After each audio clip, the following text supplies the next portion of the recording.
Do you think this is the first time we actually spoke English to each other? Yep. Really? Yep. Is this the first time? I think so. Okay. First time in You 24 guys years. just tuned into the most interesting podcast in the world. Yeah. It is so interesting.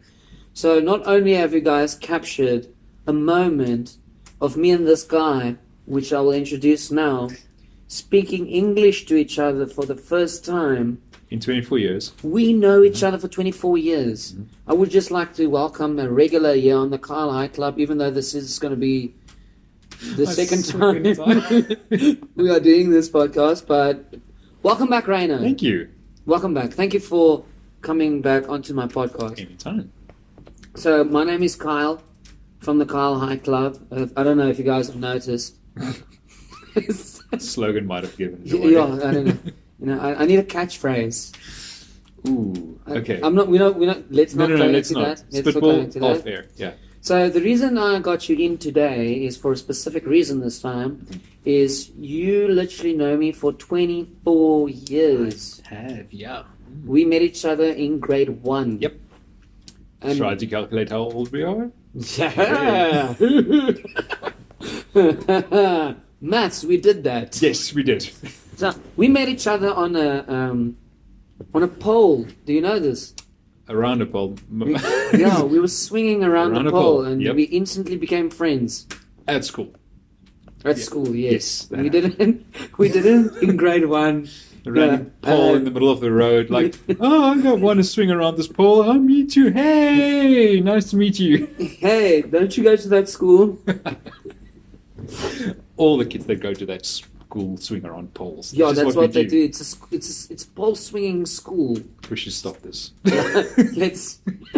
Let's stop immediately Yes. again. Oh man, we really suck at this English thing. No. I really thought we should start doing them in English because I wanted to make these podcasts international. So I did promise people in both Afrikaans and English.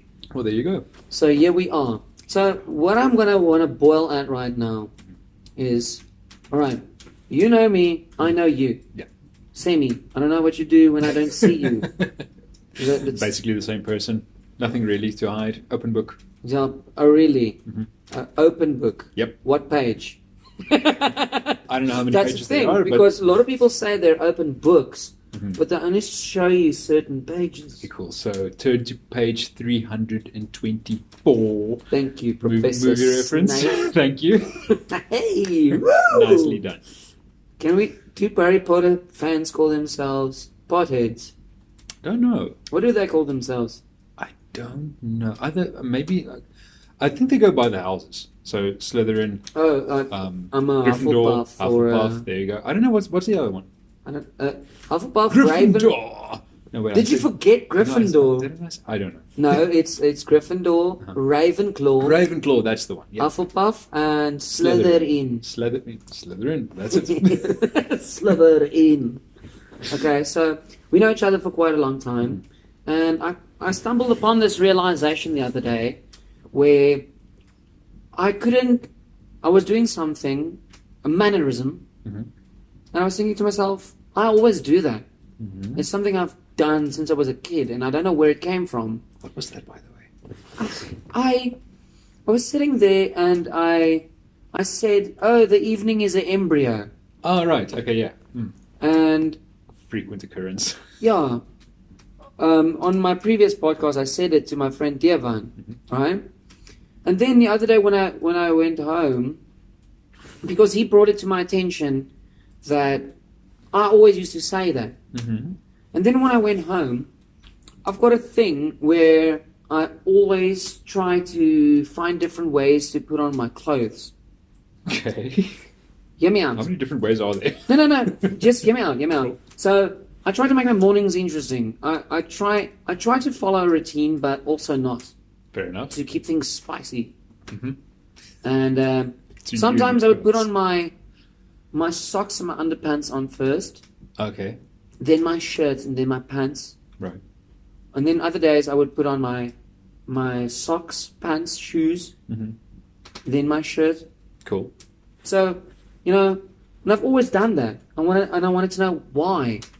Okay. Why? Why do you do that? And I make a point of it. And then I would stand in front of the mirror and play air guitar Cool. in my outfit for the day. Nice. That I always do that. Pump up ritual, nothing wrong with that. So I wanted to know where it comes from and how many things, even if it's small like this, things you've done as a child that impacts your life on a day-to-day basis, whether it be just a morning routine or something that always stuck with you that actually helped you in life. Okay. What would you say is something that always stuck with you as a child, and does it have something to do with your upbringing, or is it something you had to learn by yourself? Okay, so complicated. So it's going to be I know that's quite a lengthy heavy one. question, but we can break it up in parts. Cool. So let's maybe start with things that you picked up, let's say subconsciously. Okay. Things that you still do to this day, just out of habit, if you will, that you picked up as a child, but that you weren't necessarily taught. Yeah. We were all taught many different things as children, obviously. But a couple of things that we obviously developed just randomly, and that stuck with us. Okay, so, and why? I like the big why. The question. That's the the cherry on the cake is that why, Right. Okay. So not only the why, and also and the how, M, the C, and the A. yeah, how it impacts you, either for good or bad. Yes, Because yes. look, we are creatures of habits. Because we can create good or bad habits Absolutely. that we try to curb or continue to do. Right. So with reference to when you were a child, creating habits, not necessarily consciously, but maybe due to circumstances, some stuff like that. I would say that's a huge part of, well, where you are as an adult. Okay. So let's reference this in this manner. Okay, so the Jesuits, for instance. Jesuits? Jesuits. However you pronounce it. So they had this saying, I think they still do, but they've had it for like hundreds of years, literally, where they would go, the priest would say that, give me the child up until the age of 7 years old, and I will show you the man. Okay. So basically obviously it was a religious thing, so basically they believed is if that you can install a religious belief or a set of mannerisms or habits or whatever into a child before the age of 7, Okay. that would stick with him throughout his life. Because And it would become like a they subconscious believe program. that children absorb a lot at that Yeah. age. Absolutely. And so when you look at, for instance, the psychological literature, it's quite clear. So when children are between the ages of 0 and 7, their brainwaves are very different than ours. So in our daily lives, we are constantly in beta brainwaves, mostly high beta when you're stressed and when you're just chilled, like normal beta. And then obviously just before you go to sleep, you go through alpha, theta, and in deep sleep is delta. Okay, so we basically live our lives in beta. Now children live their lives in mostly alpha and sometimes theta. What's also interesting is when you go under hypnosis, they take you through alpha and theta. That's how you get hypnotized. So that opens up the doorway to your subconscious mind, your Okay. psyche, if you will.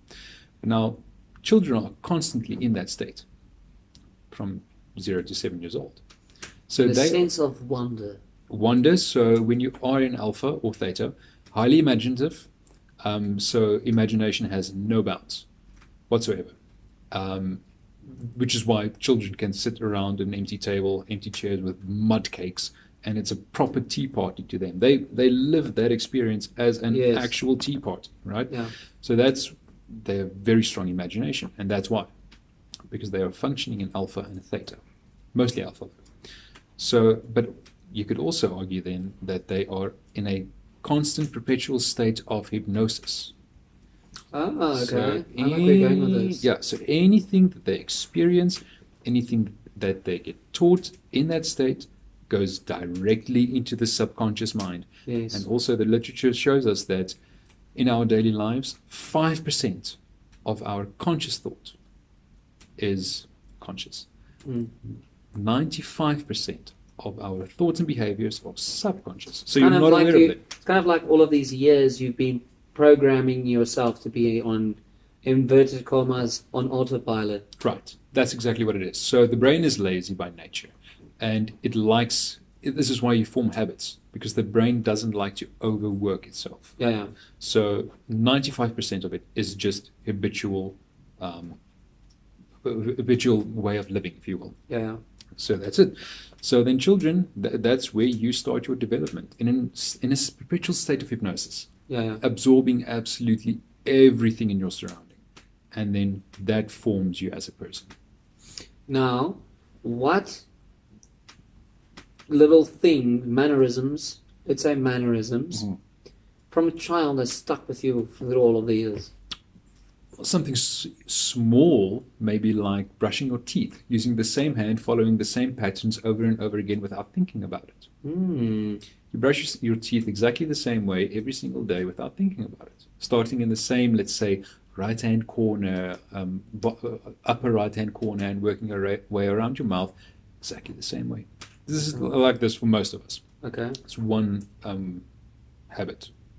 And then it can range to bigger things like, I don't know, short temper, for instance. Yeah. Short temper is something that is not just intrinsic to your personality. Well, that is how a personality was formed in the first place. But a short temper can definitely be a reaction to that which you were exposed to as a child.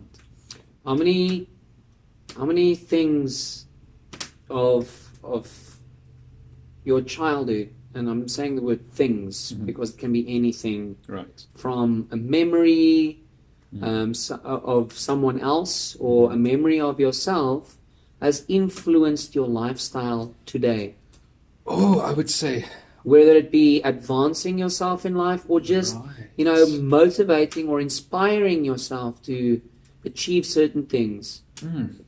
Honestly, I would say, well, when I'm thinking about it, I don't know, but I imagine a very large portion of it. I would think it's hard to think about something specific, but I suppose when you get general with it, it would be anything from your values, everything, your value system.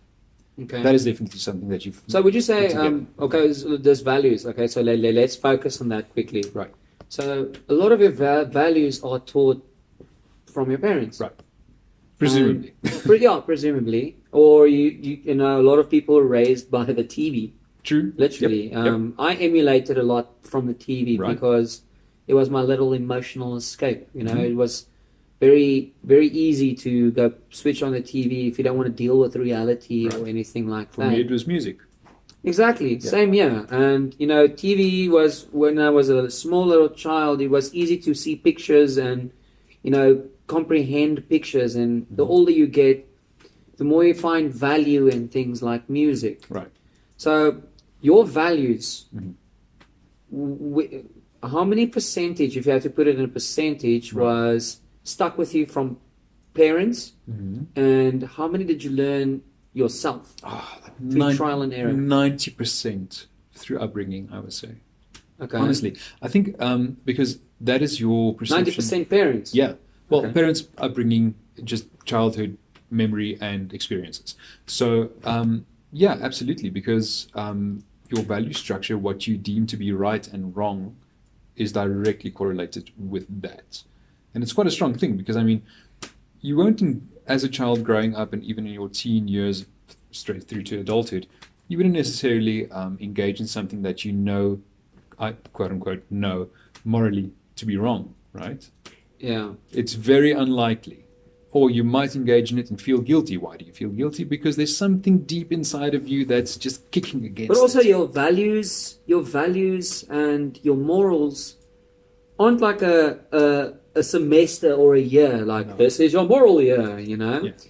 It's something you learn throughout the years, where certain aspects of a topic, whether it be morals, emotions, interactions with people in social circumstances, the older you get, the better you can comprehend certain information, certain amount of data. Right. So your perspective on a certain topic changes throughout the years. It does. I think you start out from a baseline, though. So the baseline is what was formed in your childhood.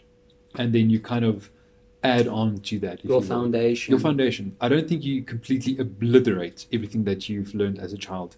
Quite the contrary. I think you just add on and maybe engage in a more sophisticated sifting process of what you have already learned. But you always start from that premise. Yeah. Like, for instance, being Afrikaans, you come from a very strict upbringing. Yes. Like Afrikaans parents tend to be very formal with their children. Very stringent, very rigid. Yeah. I'm not saying Mostly. formal in the sense of, you have to do this the whole time. There are parents like that. Sure. But the older, I grew up with my grandparents, Mhm. and they were very old school. Mm. And children should be seen, not heard. Right. Yep. And if people come over, you sit there, you don't say anything. You ask them if they want coffee. But I wouldn't do that now because times have changed with Right. elderly people, but you still have that respect. Right. Yeah. So you go from that foundation, and I comprehended that data in a sense of have respect for your elders, Right.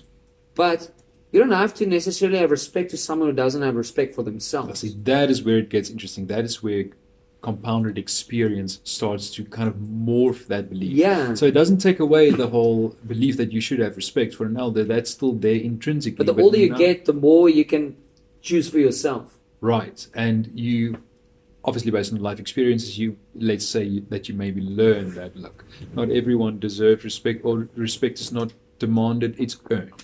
But there's still this intrinsic thing that maybe you start off from the basis of, I'll respect you until you do something that makes me not respect you, instead of the opposite. Like your moral compass is adjusted by your journey. Basically, yes. You told me earlier something about you meditation and remembering memories from your childhood. Right. So, okay. So for those that don't know it by now, this is only the second episode, but still, I'm a very avid meditationer. I love meditation. What is the collective name of people meditating? Don't meditators. I'm a meditator. Yeah, I'm a meditator. There we go. So, okay, yes, I'm an avid meditator, and I use it as a tool. It's not a religious practice or anything like that. It's literally just a tool to kind of explore the mind and explore different ways of being, I suppose. Basically, to train the mind. Let's say that, to train the mind. I think this is going to be a common theme in most of my podcasts. I think so. But I think people can just get the gist of it. We don't do it spiritually. No. It's a tool in a toolbox of multiple tools, basically, for self-improvement. But so yes, I've discovered this interesting new method of meditation. Long story short, without going through the whole process, it basically teaches you to engage with and tap into deeper, different, specific, deeper emotions, specifically love and compassion. Okay, so the goal is to basically get yourself, for the lack of a better description, flooded over by love and compassion in that state of meditation. Okay, so interesting thing that I discovered quite by accident was starting to do this meditation about a week ago. The first thing that I saw, again, you go into meditation not necessarily searching for a specific outcome. It's more of kind of surrendering to the process and let happen whatever may. And what happened with me was, look, I don't have a lot of memories of my childhood, funnily enough. I have to remind you. You do, yeah. I don't recall a heck of a lot of it for some other weird reason. I don't know why yet. Hopefully So I I'll can have an make answer. up memories now. Hopefully not. Screw me up even more. I'm trying to figure this stuff out. Anyway, but so yeah, don't have a lot of memories as a child, or from my childhood. And the first thing that started happening after doing this meditation is memories just started flooding back. But what's interesting though is when you look at how long-term memories are formed, just from a neuroscientific point of view, basically what happens is if you couple a very strong emotion, either positive or negative, with a certain event that happened, your brain basically smashes those two together and then files them. That's how a long-term memory gets formed. That's why people either consciously or unconsciously always remember traumatic experiences or very uplifting experiences. Those always stand out. You don't remember all the little details like day to day, But those ones really stand out. So yes, emotions are intrinsically linked to memories.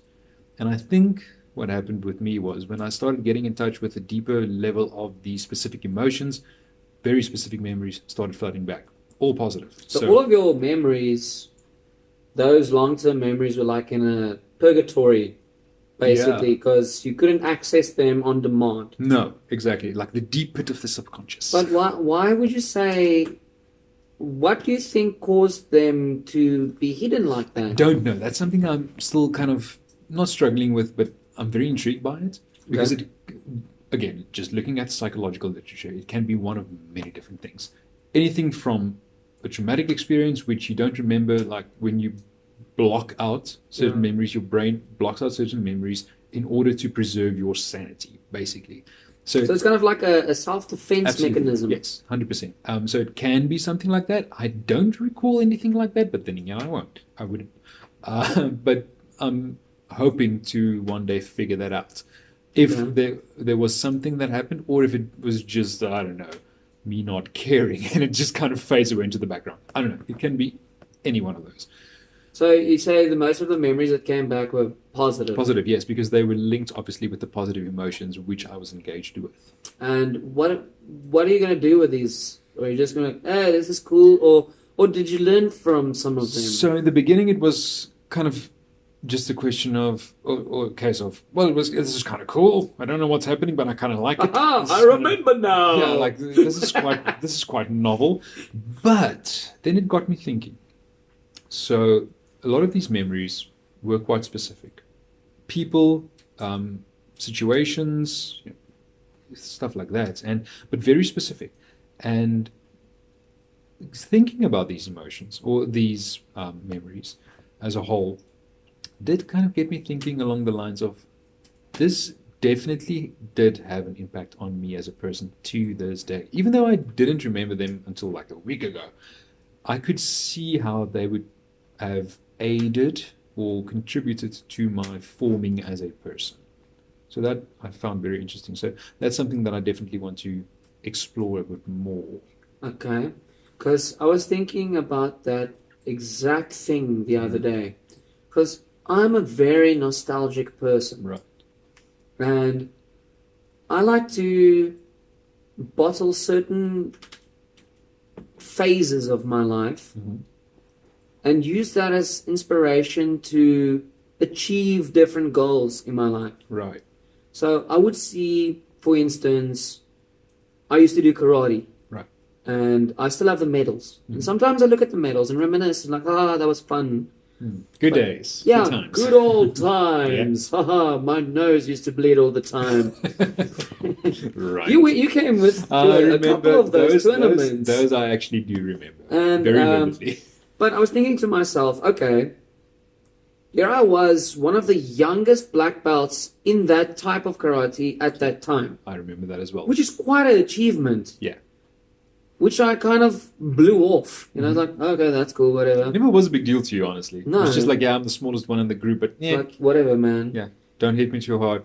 Like, come on, guys. But, to be that emotionally mature at that age, and the reason why my grandfather took me to karate was he thought it's a sense of discipline. Right. Which isn't. Absolutely. Which is wonderful. Yeah. And I couldn't really comprehend that data, that information that was given to me. I was just having fun. And, that fear of doing something wrong was there because we used to get whipped by the sensei, by the belt. We had to do bunny hops. And sometimes he would pair you up with someone who's bigger than you just because he did something wrong. Right. But I would see myself at that age and think to myself, what is keeping me from achieving anything at this age where at that young age I've achieved that and I blew it off. I was very blasé about it. So what's preventing me from achieving other things? And would you say there are certain aspects of your childhood, of your younger life, that is actually kind of motivating yourself as being like a beacon, as a reference point for you to actually browse through, see that reference, be like, you know what? Okay, cool. I'm gonna I'm going to take this goal of mine. I'm going to try and achieve it because you know what? Younger me was at a much better level to achieve things. Or how do you process information like that? I think that was spot on, actually, thinking about it now. Okay. Yes, there was definitely, I think this is the common sense of wonder that children just have. I mean, they literally, broadly speaking, they just believe anything can be done. They don't rationalize too much. They just think something up and then go for it.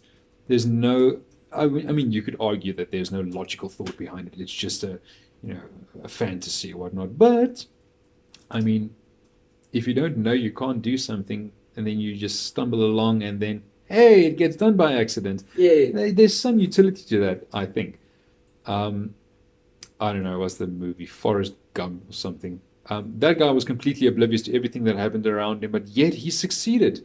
Bro, Very childlike, right? no, do you know how mature Forrest Gump actually really is? He invested when he was supposed to. He invested in Apple. Right. You Not know, knowing that it was Apple, he thought it was a fruit company. yeah, but he invested when he needed to invest. Right. He ran all of those amounts of times without knowing why he was running, but he inspired people to doing that. So that's very childlike. Everything he done, he conquered. For instance, ping pong. Yep. He inspired people from a child. He even inspired Elvis to do certain things. Right. And he still had that childlike That's type it. So thing. that's why I said there's definitely a lot of utility to that, I think. Not being ignorant, but I don't know, believing in the impossible. As corny as that may sound, but I do think that is the way to go. So for me personally, I think, okay, I started playing drums when I was 4 years old. And I mean, thinking about it now, like starting to learn how to play a new instrument now seems like a monumental task. Like, what kind of adult has the time and the willingness and the I don't know, like Time. the will basically to do it, right? But yet, I mean, as a child, you were like, I mean, I want to play drums. I'm just going to do it. Yeah. And looking at the time and dedication I put into that to me is quite inspiring. Not ever thinking that I won't be able to do it. It was just a question of, just try it out. Can I just tell you one of the most beautiful things on this planet I have personally witnessed, right? You know where I'm going with this. I do. This is why I'm blushing. People can't see you blush on the podcast. Yeah, it's for the best, I suppose. Well, now they know. Now they know. No, but for me, it truly was one of the most beautiful things, your metamorphosis in this instrument. For instance, I came to your house when I was still in grade 1. Your mom showed me a baby video. Video. Yeah, but... Yeah, that was what I was You got drums at what age? 4 years old. 4 years old, right? My 4th birthday. But you were excited. You were like, yes! Out of my mind. Yeah. Drums. You were so excited. But still to this day, you are that excited about this instrument. That never changed. But how many people still go with something, How many people still choose something, this is the thing I'm going to do, and I'm going to continue doing this. Not a lot of people can say that. That's true. And I mean, for myself, though, I mean, if I try to think about that in a sense of how do I implement that sense of wonder and amazement and then just total bliss, really, how do you incorporate that into your daily life? Because look, if I can take any part of my life, and pursue it with the same amount of passion and just, everything good that was surrounding the whole drums theme in my life, man, that would be amazing. Sky's the limit. Because do you think now that it's interesting that you mentioned Forrest Gump, right? And how a lot of intelligent people are depressed. Right. The most intelligent people are the most depressed, according to psychological literature. So do you think people need to find a middle point between knowledge and ignorance? I wouldn't say ignorance. I would say a blissful state. For instance, Forrest Gump still had that childlike sense of wonder. Yes. And he wasn't a smart man. No. Okay? But he achieved all of those things. Correct. For instance, if you think about it, could knowledge be our downfall in the sense of too much of it can be a bad thing? For instance, you as a child, you're a baby, you know? You're a baby. Mm-hmm. No one physically tells you you need to walk. No, it's intrinsic. But every single time when you fall down on your ass, you cry. Mm-hmm. You try again and get up, and without you try any to motivation. It comes naturally. You don't rationalize at that age. You don't think like, I need to do this to survive. No. You don't get motivated. You just think you need to do it. And the more you fall on your ass, the more you cry, you still do it. Mm-hmm. How many people still has that mindset to keep doing something until they succeed? No one. Yeah, that's quite sad. Look, you can look at it like this as well.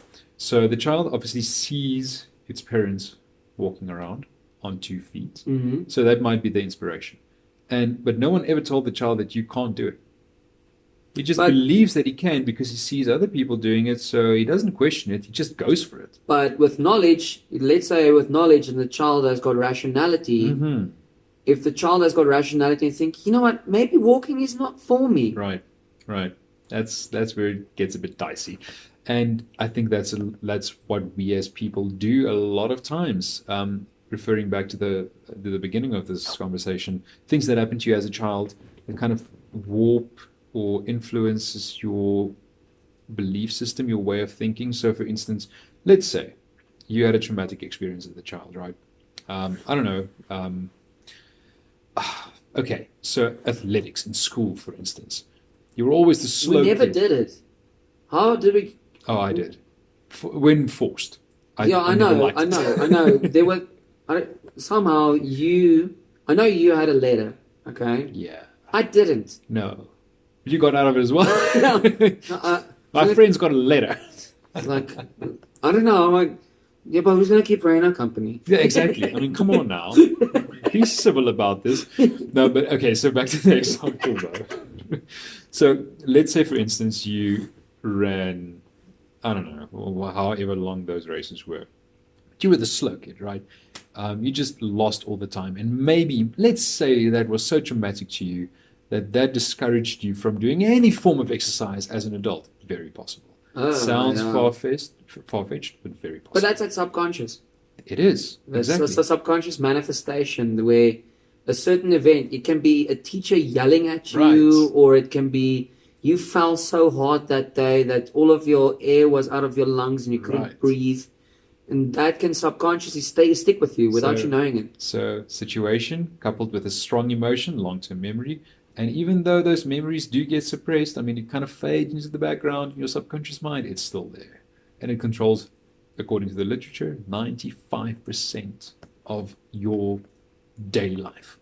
So your semi-conclusion would be, your subconscious just grabs on arbitrary parts of your life, Yep. and that's somehow linked to what you do on autopilot in your day-to-day life. 100%. 100%. Well, that's what the literature shows us, which is another reason, okay, well, to bring this back to the point that we were making, with knowledge. So I think there's a tipping point when it comes to knowledge. Because in my experience, well, this is how I think about it. Knowledge is the precursor to experience, but experience is the precursor to wisdom. So I think if we can not overcome, but not get stuck with just the knowledge, but we can get to a point of wisdom, that's where a tipping point comes in, a balancing act. That tipping point is really interesting. It's kind of like let's say a filter. Right. So you take this filter, how you process information. Mm-hmm. So you can either process information as irrelevant. Mm-hmm. I do need to remember this. Right. Or you can actually process it long term, like you said, in your subconscious. Right. So everybody processes information differently. Mm-hmm. So we can watch the same movie. Right. But you can have a good experience and I can have a bad experience. Yes. So that precursor you speak of, everybody processes information differently, and I think that is also the foundation that you brought to my attention in the beginning, where your foundation, your values. That's part of building that filter of how you process information. 100%. Think about it like this. Another way of thinking about it. So let's say everything that built up in those first 7 years of your life. Let's call them, instead of a filter, call them a pair of glasses. Everything you see in life goes through that Yes. filter, those pair of glasses. If you wear pink glasses, everything's going to look pink from your perspective. So if you grew up in a horrible environment, so let's say where you were the victim growing up, victim of your circumstances, victim of your environment, well, then you're going to see the whole world through the lens of a victim, unfortunately. Until you actually come to a point where you decide. That's so difficult because, in the immortal words of Dr. Phil, Hey, whoa! cannot change what you don't acknowledge. Uh, First, have to acknowledge it. Yeah. And for you to be able to acknowledge it, you have to see it to begin with. This is the difficult part. Because the subconscious is called the subconscious for a reason. It is the unconscious part of your brain. It's very, very, very, very hard to access. yeah. But an easy way to access that subconscious part of yourself, I would say. This is something that really helped me a lot. So if you want to know what programs are running in the background that you're not aware of, try on a daily basis to observe yourself from a bystander's perspective. Every little thing you do, how you react in certain situations, and ask yourself the question, why am I doing this in this way, and why do I react to certain situations in a certain way? That's why I like remembering my childhood and remembering the past. Right. For instance, right? It's very helpful. So I would remember and see things, for instance, videos. I would watch a video of myself or look at a photo of myself. That's scary. I did that one time. It freaked me out so much because, sorry to interrupt you, but yes, I saw that right there. That behavior was the precursor to this thing. Exactly. Yeah. That's the reference points I'm talking about. Yeah. Because that also falls in with your theory of the glasses, for instance, and how we process information. Yes. So now I'm looking at myself as a third person. Yeah, exactly. And I remember what I did and how I felt, what I went through at that time. Yeah. And I am testament right now of what happened. Right. You know, I can't say... It's like time traveling. Exactly. It is literally that. But I use my past as a reference point, and that third person view that you are talking about to, acknowledge certain things in my life currently, Right. and, just think about it a little bit and think like, okay, I was during this time of my life, I did this and this happened. At this time of my life, I did this and this happened. Perhaps I'm going to try something different, or I can do the same thing and get the same result. Exactly. Who knows? Again, the immortal words of Sir Einstein, Albert Einstein.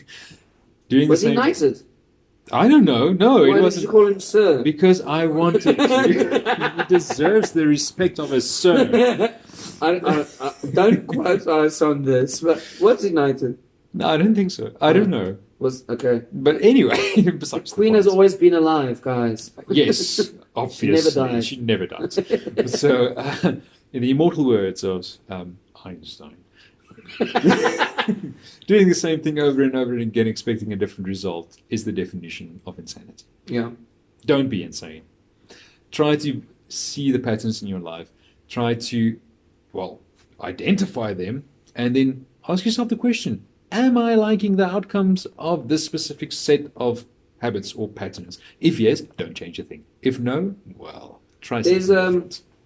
There's one thing, we spoke about this earlier, but I do want to bring it into the podcast. The chasm.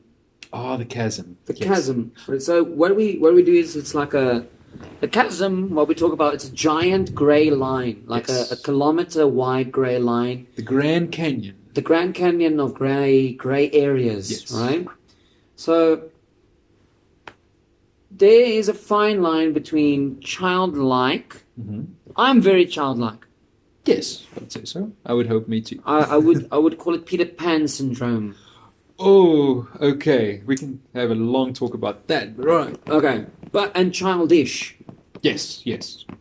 So I have a tiny little theory, my own personal theory, Yeah. and I don't know if someone knows a better word for this theory, and if this theory exists, please let me know. Cool. Or you can let me know. Cool. I'll do 'Cause my best. You read a lot. I do. I read semi a lot.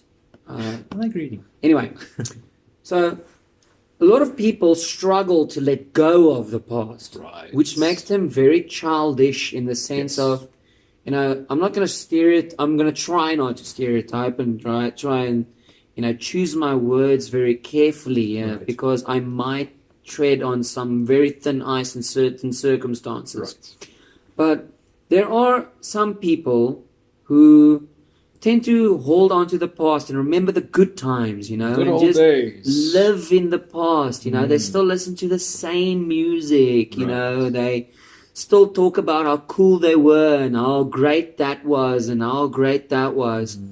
But that's forcing them to stagnate emotionally and in life. Sure. So here's the thing. Yes, you do stagnate. You do stay in the proverbial one single place. You stand still, if you will. You don't progress in life. Phil Collins' proverbial paradise. What? Phil Collins is proverbial paradise. I don't know what that means. Sing. Oh, sorry. Wow, my brain was completely elsewhere in that split second. Oh, I got it. Okay. Anyway, so let's continue. So yes, you do stand still in a sense. You don't grow. You stagnate, as you said. Here's the problem: life doesn't. The only constant in life is change. The world is ever changing, and you will get left behind. So stagnation, in a sense, whether it be just socially, interpersonally, financially, even socially, mentally, emotionally. If you stagnate, technically you're moving backwards because the world is not waiting for you. But the reason why I call it a chasm and why I want to create the image of it being that big is through trial and error. Some people it takes a month, some people it takes a year, some people it takes 10 years to realize, you know what? I need to let go of certain things and move forward. Right. And that's that filter I'm talking about. Take that information of the past, use it as an advantage. Don't try and bottle that stuff on and hold on for it too long. Yeah. Because I'm not saying a lot of people are childish, like don't grow up. I'm just saying mentally you don't grow as a person. And I think another thing we were talking about earlier and that I want to bring into the podcast is even friends you've known your whole entire life can lose flavor. Right. Because some people take longer to realize they need to move on from the past than other. And, so sometimes it's awkward to see old friends again because they are at a whole new different wavelengths. I'm very thankful that we are still friends. I mean, no idea how this happened, but it's good so far. So let's keep it going. Let's not stop, No, let's and I think that's why I wanted to bring you into the podcast as well, because how do you look at your past, learn from it, and move on, like Rafiki did. Rafiki, Yes. when he smashed Simba on the head, Yes. he said, yes, the past can hurt, Right. but you can either run from it or learn from it. Yes. That's it. That was such a profound moment It in my was. childhood. Disney movies, man. Yeah. They've got a lot of wisdom in them. But anyway, so yeah, that's again very complicated. So learn from the past obviously is the better way to go, I would say. Because again, life is ever changing. And if you get left behind, that's not good. So learning from the past, that you can only do so through wisdom. There's this old saying that goes, the only thing that makes growing older worthwhile is the wisdom. That's profound in my estimation, because you won't be able to learn from the past, move on, and walk into something better if you don't apply some form of wisdom. I think a lot of times where people get stuck is on the emotional end, pertaining to the past. So emotional growth is very important. It's a very, very big first step, I would say. It takes a lot to look at yourself and accept yourself. Oh, it's Because horrifying. a lot of people, and I think that's why there are a lot of people still addicted to alcohol. Right, yeah. There's a lot of people addicted to Anything that causes anything them to that escape. causes escape. Yes, Yeah. even whether it be social media, Right. or whether it be weed, or it can be Whatever. it can be anything. Yeah. Literally, it can be anything. Food. Even hiking. Yeah. Even hiking, Food. or going Exercise. to the gym. Yeah, exercising, because it takes a lot out of someone to actually look at yourself and accept yourself. I think that's one of the hardest things anyone can do on this planet, is looking at yourself and accepting you for who you are. So this is my view on acceptance. Acceptance stems from understanding. It's very difficult to accept anything, including yourself, if you don't understand yourself. And that's basically where my journey of introspection began, because Yeah.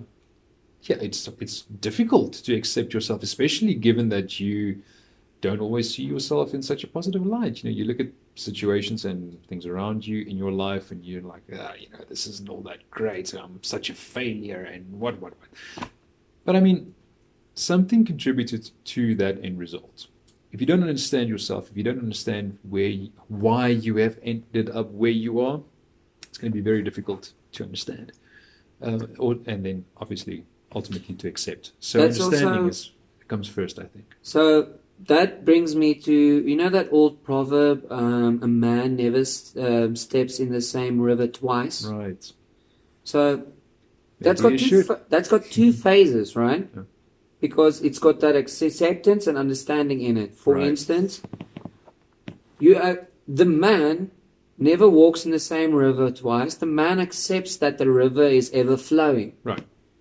But understanding that he also wasn't the same man since Exactly. he last stepped in that river, Exactly. that is where the introspection comes from. Right. The realization that, wow, not only is it the river that changed, I also changed. So Absolutely. your circumstances has changed. Even though you stepped 5 steps and you walk back into the river, you stepped 5 steps out of that. You're not the same person you were either. Correct. So yes, again, bringing it back to the whole childhood influence thing on your life today. Well, that's the first thing I would say. That's a good starting point to at least understand yourself and be patient with yourself, because I think people are way too hard on themselves, broadly speaking. Especially me. Everyone, Yeah. honestly, everyone. So yes, be kind to yourself, be patient with yourself. Try and understand rather than just condemn. Because we are so quick to condemn ourselves. We are our own worst critics. Everyone. Even the quote-unquote beauty queen and homecoming queen that you see in the movies, all perfect and all that. No. I mean, you are your own worst critic. All the time. So be kind to yourself. Try to understand and not just beat yourself down. And then actually try to look for the answers. Go out, do some introspection. Doesn't make sense. But yes, go out and do introspection. That is such a contradiction. I know, it was beautiful. But Go out. go But out stay and, inside. I'm confusing everyone right now. But okay, so do some introspection. Be patient with yourself. Try and figure out why you are the way you are. And then, but not to judge, just to understand. And then from that understanding, I solely believe that, I don't know, maybe a sense of compassion will form towards yourself. Start caring about yourself a bit more, I think the key word over there is patience. Patience, absolutely. It takes a long time. I know I'm not patient with myself because I know what I've accomplished in my life. I look back on some of my accomplishments. I look back on my failures. Mhm. I see what I've accomplished. I see where I've failed. Now, I've got things that I want to accomplish. Right. And I'm not patient with myself. I'm very hard on myself. Sometimes it's very easy to neglect your accomplishments. Yeah. and feel like a failure when you don't accomplish your things that you want to accomplish. But you actually need to just take a step back and tell yourself, listen, man, you are not that bad of a person. No. You can do this. Just be patient with yourself. And I think a lot of people will be at more peace if they are patient with themselves. Right. And again, tying this into this whole conversation about the whole childhood experience, if you will. I mean, when you're a child, you're not rushed by anything. Not really. I mean, you spend so much time within yourself, really, within your own head, in your own emotions. I think we lose that when we grow older. We get sidetracked by everything and everyone around us, more so than just looking inward every now and a while.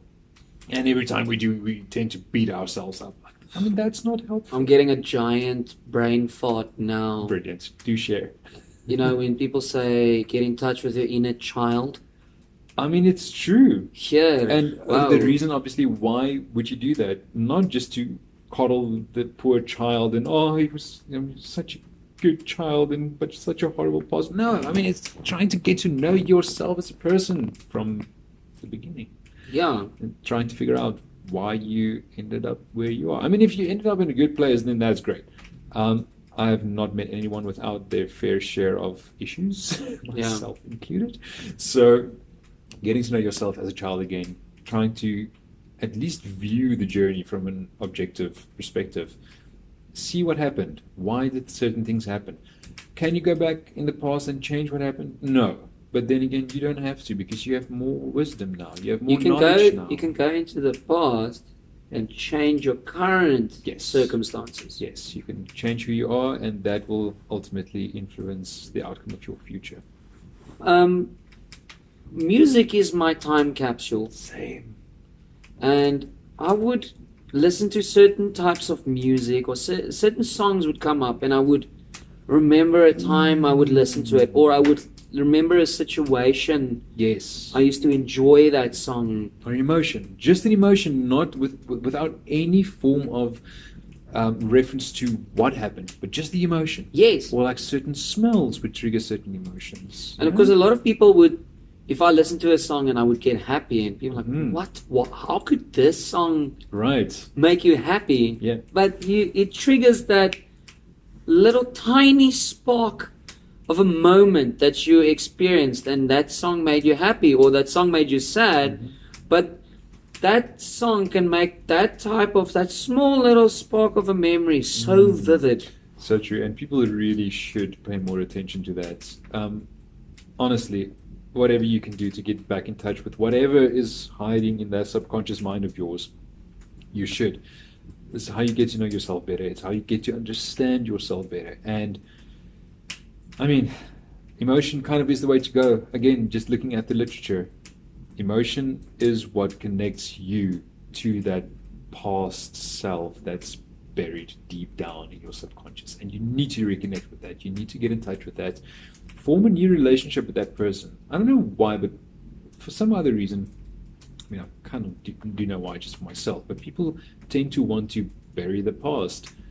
And I don't think that's productive. I think you should I don't want to let the past go, in the sense of, you know what, the hell with that stuff. Right. I'm doing something new. Especially the bad stuff. Get back in touch with that and deal with whatever baggage was there, because it's still there, unfortunately. I think the bad stuff, whether it be psychologically bad or just emotionally bad or physically bad stuff, it's got a much bigger impact on you than you think. Huge. I mean, this brings this conversation basically full circle. 95%, according to the psychologists, of who you are, how you are, the way you think, the way you act, and the way you present yourself to the world is all based on the part of yourself that you don't really know, or because it's subconscious. So our little filter, our glasses. Yes. So it needs to take something big for you to either choose, you know what, I'm going to continue wearing these glasses, or I'm going to take them off. So here's the thing. Normally, yes. Like a traumatic experience, for example, This is why It doesn't need to necessarily be traumatic. No. But so it doesn't need to be big either. So if it happens unconsciously or unplanned, right, or something happens out of your control, that has like a view-shattering effect. This is why people that have near-death experiences, to take it to the very end of the spectrum, that always changes their lives profoundly. Now, you don't necessarily need that to make that change, but I believe what happens in a situation like that, or in a traumatic situation, it just kind of blows everything out of the water again, and everything resurfaces. All of the emotions attached to the emotion that you're experiencing right now, it's exactly the same circuits in your brain. They're all interconnected, and then everything comes flooding back. I also see something big. For instance, like something my grandfather always used to say to me, and realizing with the knowledge I have right now what he meant. Yes, I see that as something big. Yeah, that can also be something big Absolutely. with me, and that's kind of like that where we talked about that information, the process. We can't process the information at a certain age or a certain time of your life. Right. You need to grow emotionally to take life lessons given to you previously. Right. It's kind of like a movie you're watching again. So, coming back to that chasm, that giant grey area, right? A lot of people stay in a certain mindset, a certain, plateau, emotional plateau, where they will be able to watch that movie over and over and over again, but they won't see the value in it. Right. Yeah. And I think something, for me to realize that was something big, I had to grow somewhat emotionally to realize that, to click that. Absolutely. Yeah. And I think if people stay in that emotional plateau, they wouldn't be able to experience certain things in life on an emotional level to allow them to grow or to open up certain, like you all normally say, to set yourself up for success. Right. You won't be able to grow emotionally to a point where you can actually interact with people onto a level to set yourself up for better circumstances. Agreed. And again, that's where the whole exploring the emotions of the past comes in, because you can't move forward if you haven't dealt with all of the issues of the past, specifically the emotional issues. So that is why, in my opinion, it is so important to reconnect with that, work through that, use the newly gained experience and wisdom and information to better deal with the things that you weren't equipped to deal with in your past, and actively strive for that. It's a daily thing. Obviously, it's not just do a quick half-an-hour meditation and now I'm enlightened. Yeah. It's moving through the process, slowly, surely, being patient with yourself, and just surrendering to the process while constantly being engaged with it. I think it's really important to get in touch with things that used to make you happy. Yes, definitely. Yes. Realizing what currently makes you happy. Also notice what changed, why certain things don't make you happy anymore. And learn from it in a way to better yourself. Yes. Also, I would add to that. So happiness is great, but it's fleeting. So as an adult, I think it's very important to I think it all boils down to your perspective of happiness. True. But I think as an adult especially, it would be helpful if you can couple the pursuit of quote-unquote happiness with the pursuit in meaning as well. I think meaning is very important. So obviously meaning can be derived from many different things, whether it be your career, your relationship, intimately, or just socially. But finding meaning in your life, finding a reason to get up in the morning, good enough reason to get up in the morning, because for a lot of people that's even a struggle, whilst still trying to reconnect with what makes you tick. What makes you tick? It's kind of the balance between a job and a hobby, Getting differentiating between emotional value and tangible value. Right. Well, yes. So getting that balance right, Doing what makes you happy, yes, absolutely. Finding what makes you happy, exploring new possibilities in which to find a sense of happiness, but at the same time, not missing the need for striving to achieve some sort of meaning, getting some sort of meaning in your life. A lot of people try to find too much meaning in things that isn't there. I think meaning with reference to responsibility is a good one. Okay. So, yeah, a sense of meaning derived from some responsibility. I think this area that we live in, the Moet.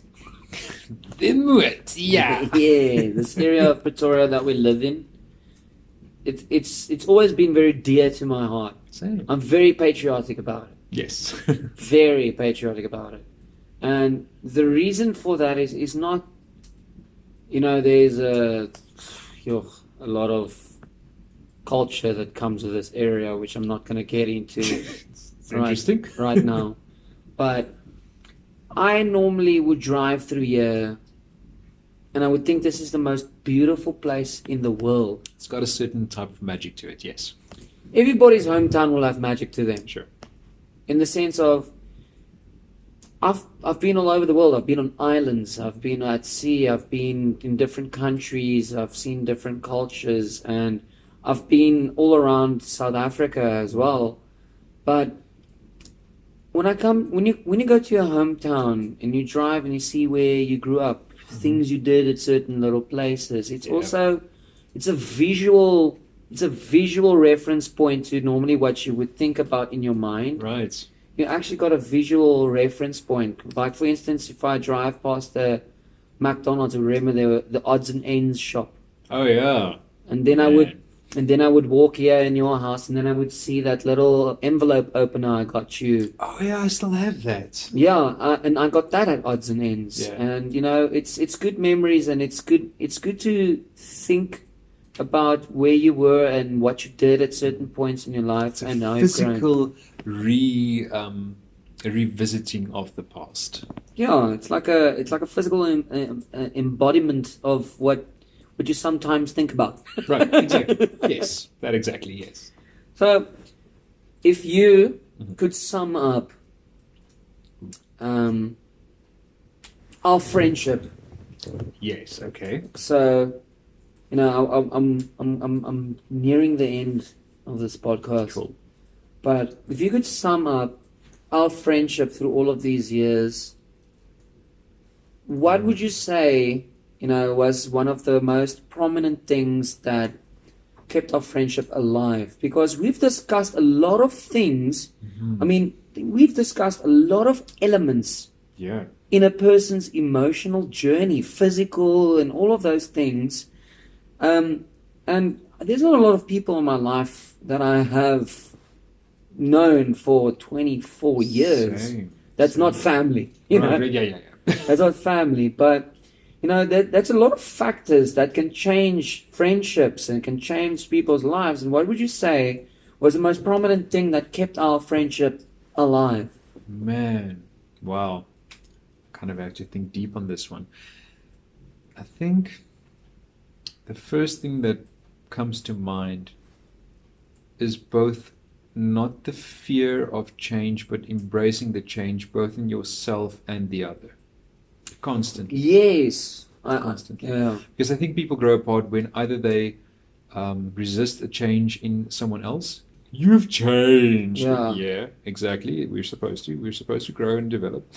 But I think that was it, because we've lost contact many a time. Sometimes for years on end. Yeah, there were gaps. There were gaps. And then kind of just picking up where we left off. So I think that was it. Kind of not being afraid or... Because, I went through a lot of phases. Yeah, same. Same. Yeah. So, but yeah, it's not just not fearing a change in the other person, but embracing it. That was a big part of it. It is comforting. But I think if I could say, what kept our friendship alive, I think we both acknowledged who we are. Mm-hmm. So I acknowledged you as who you are. Right. And they made it easy to embrace any change of you because Right, I know who yeah. you are at your core, basically. Right. I know Yes. who you. There was a common thread, obviously. The Yes. person, some sort of common thread. Yeah. And not only I was there during your fundamental childhood upbringing, Right. but I always know who you were, and through all of the years, you didn't change in a sense of that core values. Same person, different set of clothes, basically. Yes, your core, that core values you talked about. Right. I knew I could always rely on that Right. and trust it. Yeah. And I think that's also a giant thing, like people struggle to trust each other. In a sense of yes. not trust you with my car this weekend, but trust you with my emotions. Right. And I don't With think, who you are. and a lot of people, I don't think a lot of friends are open with each other how they feel about certain things. A lot of people would rather keep quiet to avoid a quarrel.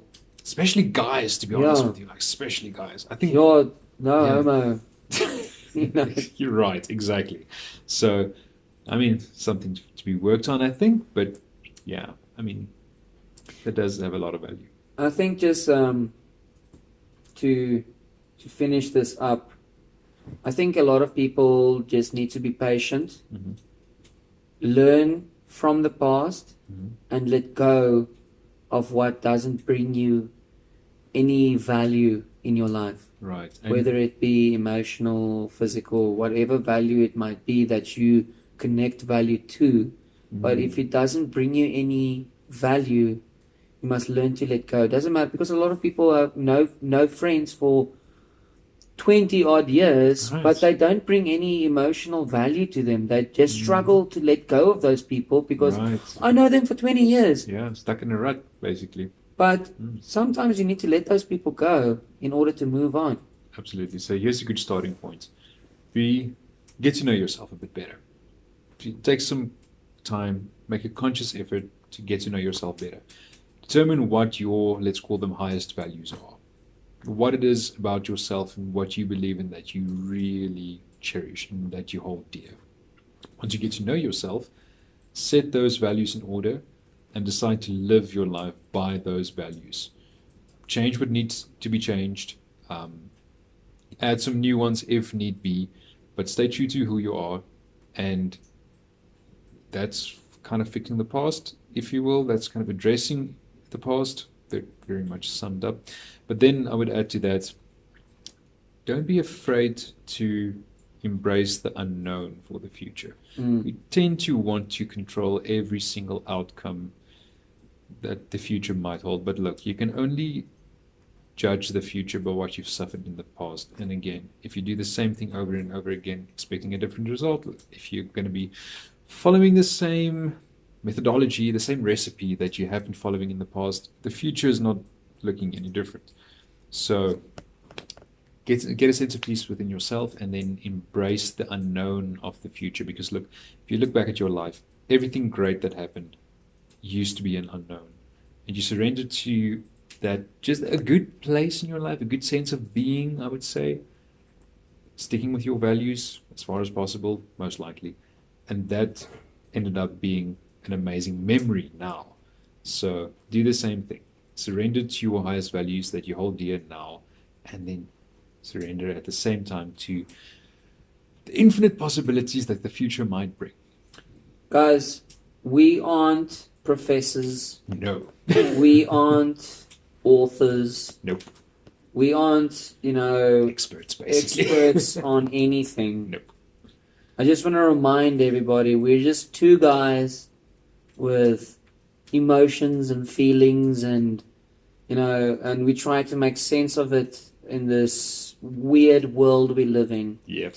And I would just like to remind everybody, we just try to give advice on what we feel, and whatever works with you will work, and whatever doesn't, don't listen to us. Yes, exactly. It's like, this has been our experience. If you find some value in this, great. Run Yes. with it. If not, just chuck it out and then do your thing. Delete your phone. Yes. Or no, don't delete. Don't delete your phone. No, delete your phone That'll if be you a don't want to trick. listen to this podcast again. But thank you very much, Reino, for Thank you. joining me again in this journey. Always a pleasure. And this is us signing off, and I will hope to see you guys in the next one. Absolutely. Goodbye, Raina. Bye.